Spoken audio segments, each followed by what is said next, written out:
Sveiks, Elvi! Sveiks, jau. Esam pie gandrīz pabeigtas ēkas, skaista fasāde. Vai tas ir koks? Tā izskatās pēc koka, bet gluži tas nebūs koks. Tie ir cedrals šķiecementa dēļi.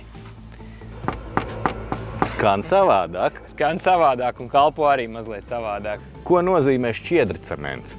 Tātad šis materiāls ir ražots no šķiecementa, kas ir cements, smilts, ūdens un celuložas šķiedri. Tas viss kopā veido materiālu, kura kalpošanas laiks ir vismaz 50 gadi.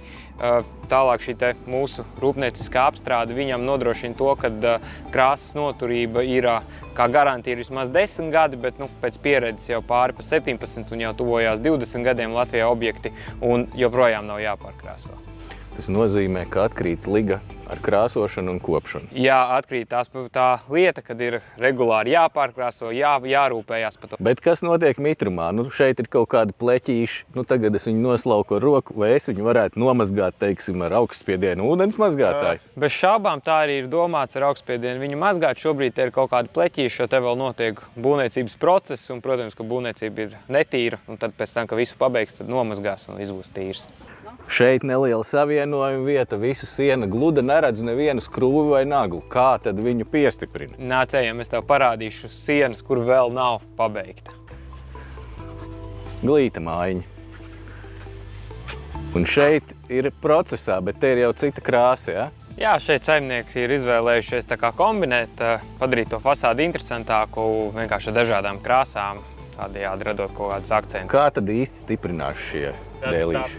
Galvenā lieta, kas ir, tas ir ventilējumās fasādes materiāls. Mums ir koka karkas, pie kura attiecīgi mēs stiprinām šos te apdares dēļus. Ļoti būtiski ir ievērot, lai ir ventilējumā šķirkārta, viņi netika nekur aiztaisīti un viņas minimālais biezums būtu 2,5 cm. Tas dod priekšrocību to, ka fasādē visu laiku šeit ir gaisa aprita, vate tiek žāvēta, ir gaisa temperatūras starpības starp āru un šo gaisa šķirkārtu, un telpās ir labāks mikroklimats, mazāk maksājumi par apkuri. Plus vēl, kā tu redzi, šeit var noslēpt dažādas komunikācijas, dažādus vadus iekšā, lai tas viss tā fasādi nebojātu. Ja pa pašu dēļiem mēs runājam, tad viņi ir skrūvēti. Šeit mēs redzam nerūsējušā tērauda skrūves, un tad attiecīgi nākamais dēls viņu nosedz, tāpēc arī viņi nav redzami tie stiprinājumi.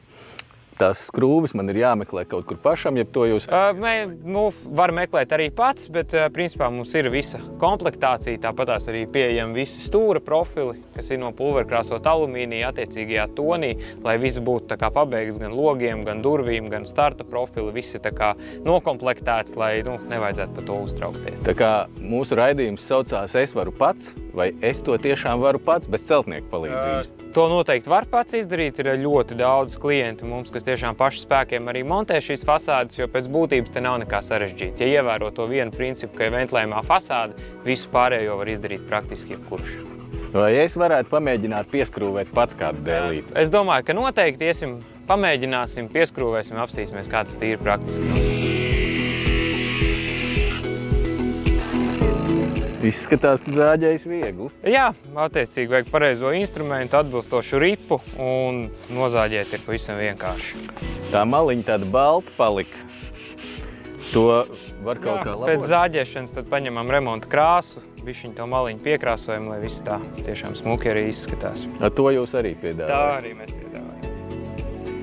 Pavisam vienkārši, un viss ir vienā tonī, un neredz pat zāģējumu vietu. Liekas, ka tāds atbraucis no rūpnīcas. No runām pie darbiem. Kas tie par instrumentiem tevās? Šis ir tāds neliels palīgi instruments. Viņš nav obligāti jāizmanto, bet reizēm lieki nodara.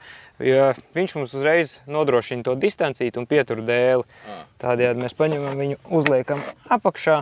Lai nevarētu kļūdīties. Nofiksējam. Atspiežam dēli. Ja? Jā, ir taisni. Un tad ar šo nofiksējam. Jā. Vienkārši. Reku tev dēlis. Liec viņu klāt. Liekam iekšā. Tā, taisni laikam jātrāp.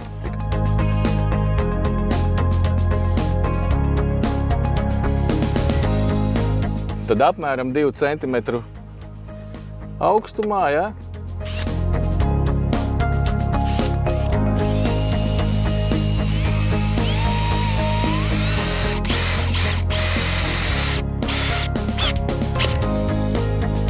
Nu, līdz profesionālu celtnieku līmenim man vēl tālu, bet skaidrs, ka to var izdarīt pats. Jā, bez šaubām pāris dēļus pieliktu, te jau piešautos. Tas ir galvenais sākt un darīt, nebaidīties. Jā, 4. skrūve jau skrūvējās krietni ātrāk.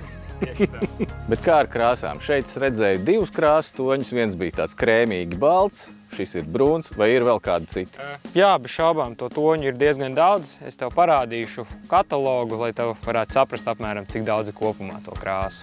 Skatos šeit plaša krāsu palete. Jā, mums kopumā ir pieejams 30 krāsas, ir no kā izvēlēties, var atrast katrs savai gaumai, plus ieejot mūsu mājaslapā Cedrola.lv, var sev uz mājām pasūtīt paraudziņus, viņi atnāks pie jums, te jūs varat tur pakombinēt, pielikt pie logiem, pie mājas, ārā, no rīta, vakarā, lai redzētu, kur tā ir tā jūsu īstā krāsa, kas jums pašiem patīk. Ideāli. Un kur jūs meklējat? Principā internetā mūs var atrast cedral.lv, vai arī mums office ir Čiekurkalnā, un tad attiecīgi var braukt pie mums arī uz vietas visu apskatīt.